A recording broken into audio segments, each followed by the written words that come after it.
प्यारे विद्यार्थियों नमस्कार। इस कहानी के पहले अंक में पहले वीडियो में हमने इन बातों पर गौर कर लिया था, ये बातें पढ़ ली थी कि इस कहानी के शुरुआत में जो ममता के पिताजी हैं वो दुश्मन से रिश्वत ले लेते हैं और जैसे यानी कि वो उत्कोच लेकर के और ममता के कक्ष में प्रवेश करते हैं तो ममता उन्हें कोसती है, दिखाती है। उसके अगले ही दिन जैसे यानी कि शेरशाह है और उसके जो सैनिक हैं, शेरशाह के जो सैनिक हैं, पठान सैनिक, वो दुर्ग में प्रवेश कर जाते हैं। वहाँ पर ममता के जो पिताजी हैं उनकी हत्या कर दी जाती है और वहाँ बुद्धिमत्ता का परिचय देते हुए जो ममता है वहाँ से निकल जाती है। हालांकि उसे ढूंढने का प्रयास किया गया लेकिन वो वहाँ पर नहीं मिली। उसी क्रम में इस कहानी का जो दूसरा अंक है उसको देखिएगा कि काशी के उत्तर धर्मचक्र विहार मौर्य और गुप्त सम्राटों की कीर्ति का खंडहर था। भग्नचूड़ा तृण गुल्मों से ढके हुए प्राचीर, ईंटों के ढेर में बिखरी हुई भारतीय शिल्प की विभूति ग्रीष्म की चंद्रिका में अपने को शीतल कर रही थी। जहाँ पंचवर्गीय भिक्षु गौतम का उपदेश ग्रहण करने के लिए पहले मिले थे, उसी स्तूप के भग्नावशेष की मलिन छाया में एक झोंपड़ी के दीपालोक में एक स्त्री पाठ कर रही थी कि अनन्या सिंत यंतो माय जना प्रिया पास्ते। प्यारे विद्यार्थियों, यहाँ पर जो बात है वो बात है कि इस कहानी का जो अंक है दूसरा वो शुरुआत जो हो रहा है उसमें पहले तो यानी कि वहाँ पर ममता को निकलते हुए बताया है। अब दूसरे स्थान का चित्रण किया है, दूसरा स्थान है, समय भी अलग है और यहाँ पर जो लेखक वो कह रहा है कि काशी के उत्तर धर्मचक्र विहार मौर्य और गुप्त सम्राटों की कीर्ति का खंडहर था। कहने का मतलब मौर्य और जो गुप्त सम्राटों के द्वारा बनाए गए जो धर्मचक्र और जो विहार थे यानी कि वहाँ जो उनके जो खंडहर थे वहाँ की स्थिति बता रहा है। भग्नचूड़ा यानी कि जो शिखर हैं वो टूटे फूटे हैं, तृण गुल्मों से चारों ओर जो घास फूस है उससे ढकी हुई जो दीवारें हैं प्राचीर हैं, ईंटों के ढेर में बिखरी हुई भारतीय शिल्प की विभूति यानी भारतीय जो शिल्प संसार भर में प्रसिद्ध रही है ना, जो कि मूर्तिकला प्रसिद्ध रही, उत्कीर्ण जो की हुई जो चीज़ें हैं वो प्रसिद्ध रही, वो भी एक तरह से ढेर हैं। और ग्रीष्म की गर्मी की जो चंद्रिका है यानी चांदनी जो रात है उसमें अपने आप को वो शीतल करने का प्रयास कर रही है। जहाँ पर पंचवर्गीय भिक्षु गौतम का उपदेश ग्रहण करने के लिए पहले मिले थे। कहने का मतलब महात्मा बुद्ध ने जिन अपने 5 शिष्यों को सबसे पहले उपदेश दिया था वही स्थान, उसी स्तूप के भग्नावशेष यानी कि टूटे हुए बिखरे हुए जो अवशेष हैं उनकी जो मलिन छाया है वहाँ पर एक झोंपड़ी है और उस झोंपड़ी में दीपक है, उसका जो प्रकाश है आलोक है वो फैला हुआ है और उस आलोक में एक स्त्री पाठ कर रही है और वहाँ पर जो पाठ करते हुए उसकी जो पंक्ति है यानी कि जो वह उच्चारित कर रही है उस बात को बताया है कि अनन्या चिंतयन्तो माँ ये जना है पर्युपास्ते। उसी क्रम में प्यारे विद्यार्थियों आगे देखिएगा।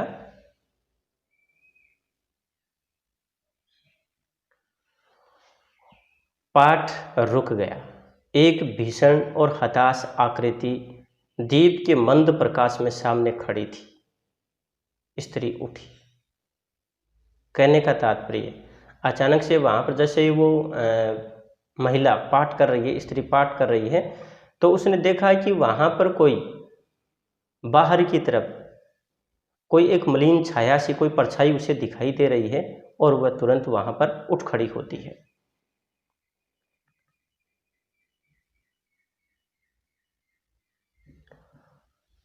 उसने जैसे यानी कि बाहर की तरफ किसी आकृति को देखा, किसी परछाई को देखा, तो उसने तुरंत अपनी झोंपड़ी के जो कपाट हैं उनको बंद करने का प्रयास किया। तो देखिएगा उसने कपाट बंद करना चाहा परंतु उस व्यक्ति ने कहा, माता मुझे आश्रय चाहिए।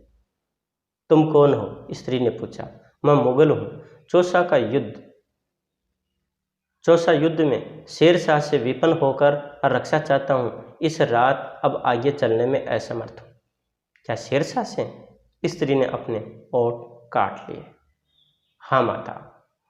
प्यारे विद्यार्थियों, यहाँ पर यानी कि जैसे ही वो परछाई उन्हें दिखाई देती है, वो अपनी झोंपड़ी के गेट बंद करना चाहती है, परंतु उधर से आवाज़ आती है कि माता मुझे अब आश्रय चाहिए। यहाँ पर वह जो स्त्री है वह प्रश्न करती है कि आप कौन हैं?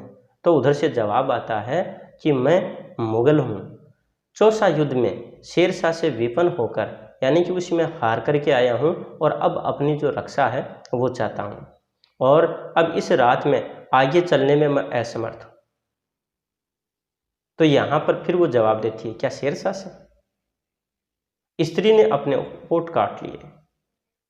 यहाँ पर प्यारे विद्यार्थियों, जब स्त्री के द्वारा प्रश्न किया गया कि शेरशाह से और स्त्री अपने होठ काट लेती, इसका मतलब है कि बात यहाँ पर गंभीर है। खैर, आगे वाली जो बात यहाँ पर प्रस्तुत हो या इस बात का खुलासा हो, उससे पहले मैं आप लोगों को ये बताना चाहूँगा कि जिस स्त्री ने अपने ओठ काट लिए यानी कि वह चिंतन मग्न हो जाती है, गंभीर हो जाती है कि जरूर उसके जीवन में कोई घटना ऐसी घटित हुई है, और वो जो स्त्री है वो ये ममता ही है। परंतु यहाँ पर जो कहानीकार है उसने यानी कि इस कहानी की जिज्ञासा बढ़ाने के लिए, इस कहानी का विस्तार करने के लिए इस बात को अभी भी यानी कि प्रस्तुत नहीं किया, उसका खुलासा नहीं किया, परंतु ये जो हमारे लिए एक तरह से जिज्ञासा बनी हुई है वो आगे यानी कि इसकी पूर्ति होगी और आगे देखिएगा। खैर, यहाँ पर मैंने आप लोगों को इसके बारे में बताया कि ये जो स्त्री है वो कौन है? ममता ही है। तो यहाँ पर वह फिर कहता है कि हाँ माता, आगे देखिएगा। परंतु तुम भी वैसे ही क्रूर हो, वही भीषण रक्त की प्यास, वही निष्ठुर प्रतिबिंब तुम्हारे मुख पर भी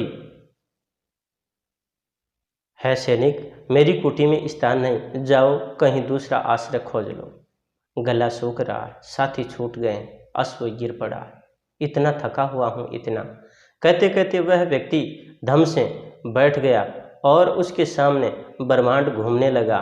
स्त्री ने सोचा, ये विपत्ति कहाँ से आई? उसने जल दिया, मुगल के प्राणों की रक्षा हुई। वह सोचने लगी, ये सब विधर्मी दया के पात्र नहीं, मेरे पिता का वध करने वाले आतताई। घृणा से उसका मन विरक्त हो गया।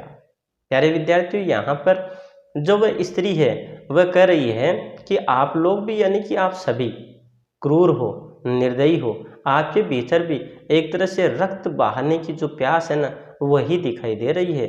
उसी तरह का यानी कि एक तरह से क्रूर जो आपका प्रतिबिंब है वो नजर आता है तुम्हारे मुख पर भी। सैनिक, ये जो बात कही ना स्त्री ने वही बात है। वो आगे यानी कि बात करती है कि आपको यहाँ पर रुकने के लिए मेरे पास कोई जगह नहीं है, स्थान नहीं, कहीं आप दूसरा जो आश्रय है उसको खोज लीजिए। उधर से यानी कि वो जो सैनिक है वो उसे कह रहा है कि गला सूख रहा है, मेरे जो साथी हैं वो छूट गए हैं, मेरा जो घोड़ा है वो भी गिर पड़ा है, और वह स्वयं भी बहुत ज़्यादा थक गया। और इस प्रकार से यानी कि वो सैनिक इतना थक गया था कि बोलते बोलते वहीं पर ही यानी कि वह धम से बैठ जाता है, उसका सिर है वो चकराने लगा। फिर उस स्त्री ने सोचा है कि ये विपत्ति कहाँ से आ गई, ये परेशानी कहाँ से आ गई। उसने उस सैनिक को जल दिया, पानी पिलाया, और जब वह मुगल सैनिक है उसके प्राणों की रक्षा हुई, यानी उसमें थोड़ी चेतना आती है, और वह सोचने लगी कि ये सब विधर्मी यानी कि ये जो दुष्ट लोग हैं ये दया के पात्र नहीं हैं। क्यों? क्योंकि इन्होंने उसके पिता का वध किया था, अर्थात जो पठान सैनिक थे उन्होंने उनके पिताजी का वध किया था।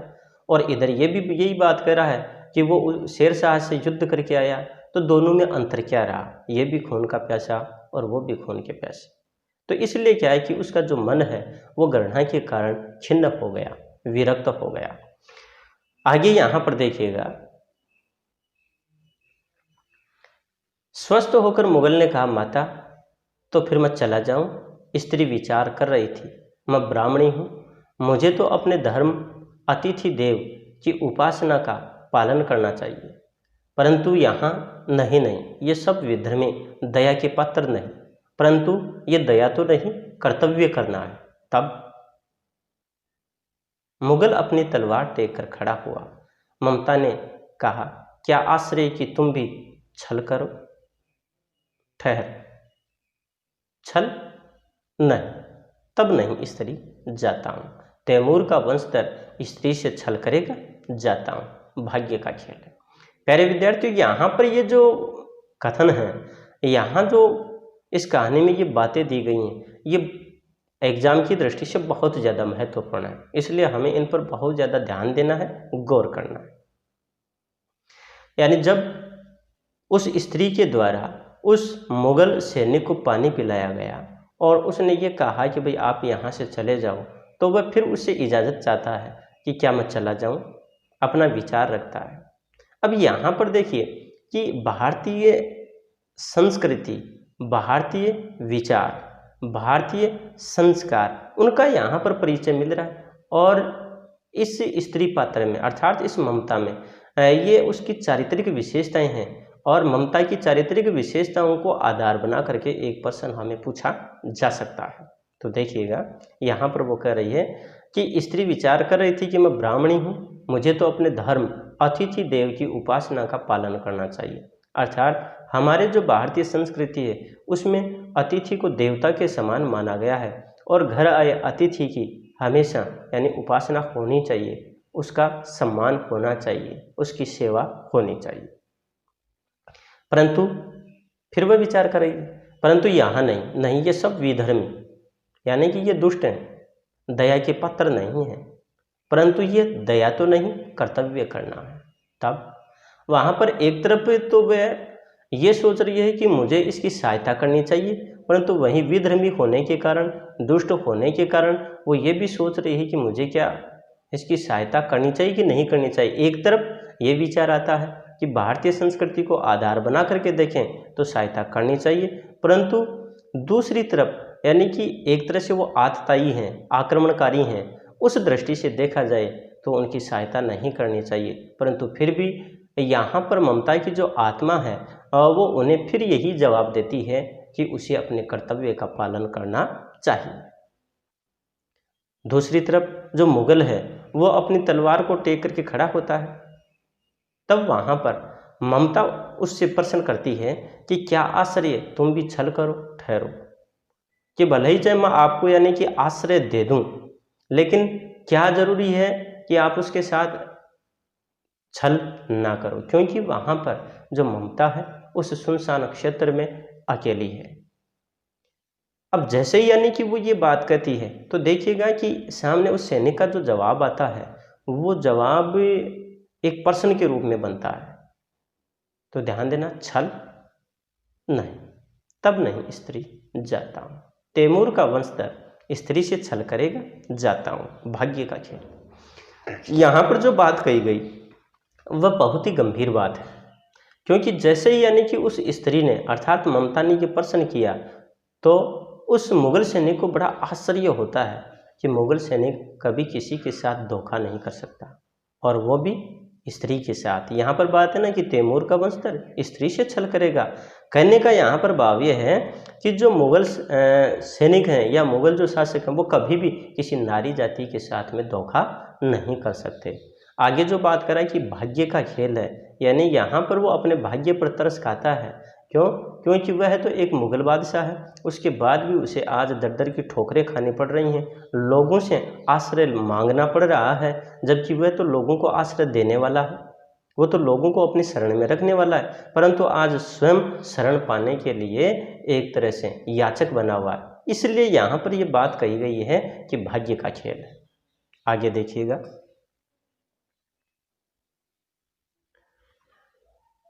ममता ने मन में कहा,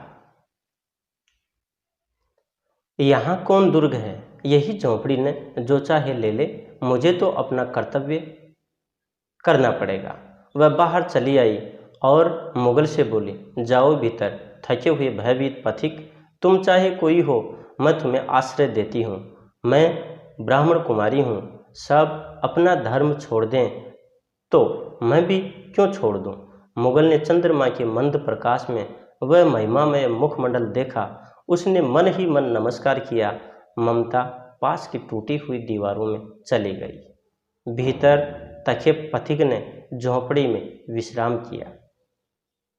प्यारे विद्यार्थियों, यहाँ पर ये जो पंक्ति अब आ रही है, ये पंक्ति बोर्ड की परीक्षा में पूछी गई है कि ममता अपने अंतर्मन में ये बात कहती है कि मेरे पास कौन सा दुर्ग है जो यहाँ पर ये छीन लेगा, ये एक झोंपड़ी है तो वो ले लेगा, कौन सा बड़ा धन है।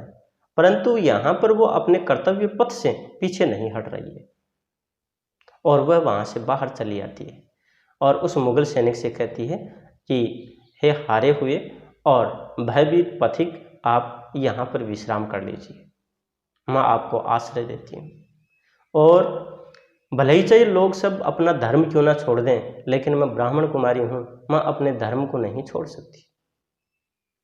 और उस मुगल सैनिक ने उस चंद्रमा के मंद प्रकाश में उस स्त्री का वो महिमामय जो मुखमंडल था देखा और अपने मन में उसे नमस्कार करता है, अर्थात उसके कर्तव्य पालन पर वह मंत्र मुग्ध हो जाता है, उसके प्रति श्रद्धा का भाव उसके मन में जागता है।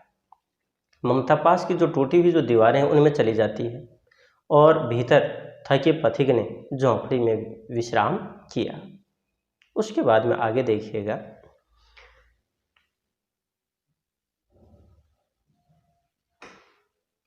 प्रभात में खंडहर की संधि में ममता ने देखा सैकड़ों अश्वारोही उस प्रांत में घूम रहे हैं। वह अपनी मूर्खता पर अपने को कोसने लगी।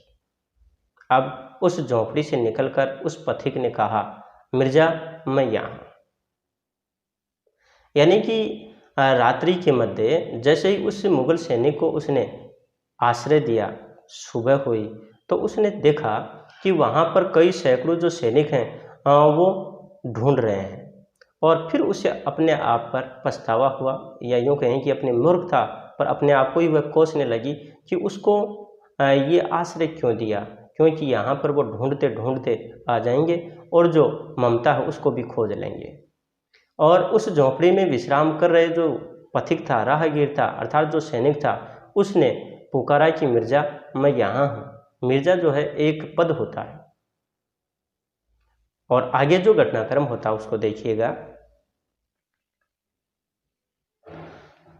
अब उस झोंपड़ी से निकलकर उस पथिक ने कहा, मिर्जा मैं यहाँ हूँ। शब्द सुनते ही प्रसन्नता की चित्कार ध्वनि से वह प्रांत गूंज उठा। ममता अत्यधिक भयभीत हुई। पथिक ने कहा, वह स्त्री कहाँ है, उसे खोज निकालो। ममता छिपने के लिए अधिक सचेष्ट हुई। वह मृगदाव में चली गई।